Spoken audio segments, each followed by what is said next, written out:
Kahit sa mga simpleng pagkain, naaalala natin yung mga masasayang nakaraan.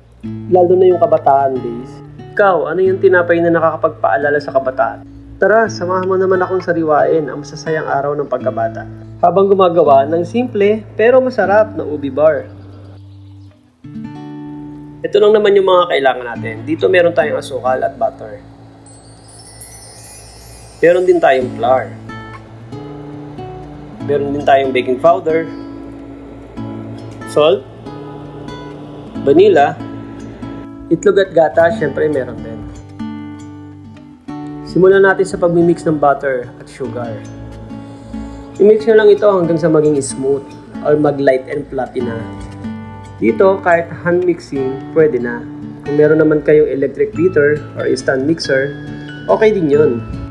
Kapag smooth na, ihalo naman ang itlog ng one at a time. Tapos i-mix lang ito ulit hanggang sa mag-dissolve na yung itlog dun sa butter mixture.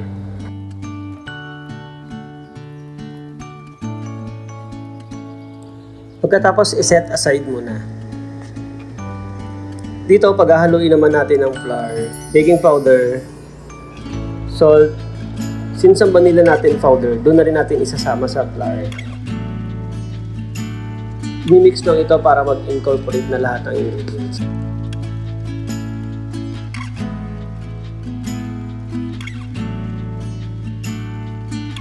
Kapag bahagya nagsama-sama na lahat ng dry ingredients, dito naman natin isasama yung milk. Kapag nagbuhos kayo ng milk, dapat paunti-unti lang habang hinahalo yung mixture. Kapag naubos na yung milk, haluin nyo lang ulit hanggang sa maging smooth na yung texture ng butter mixture natin. Yan, dapat smooth na yung mixture, yung wala nang bubuo at saka hindi mo na makita yung flour dun sa mixture. Pagkatapos dito, since non-stick yung ginamit kong pan, hindi na ako naglagay ng wax paper. Gumamit na lang ako ng cooking spray. Yung size naman ng pan na ginamit ko, 10 by 6. Tapos i-flat nyo lang para magpantay naman.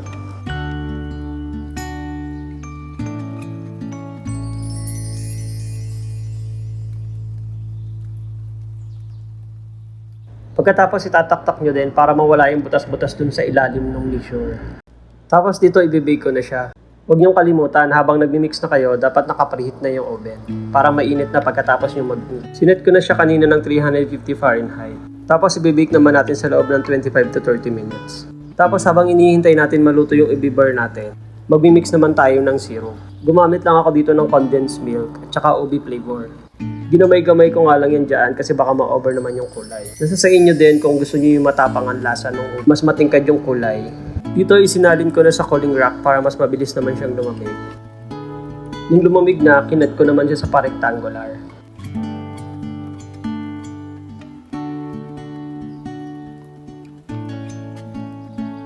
Ayan, nakagawa rin ako dyan ng 16 pieces. Pagkatapos, bago tayo mag-dip ng ubi bar natin, naghalo pa ako ng hot water doon sa condensed mixture natin. Ayan, ganyan lang. I-dip nyo muna doon sa ubi mixture natin o ubi syrup natin. Tapos, i-coat nyo naman doon sa may desiccated coconut.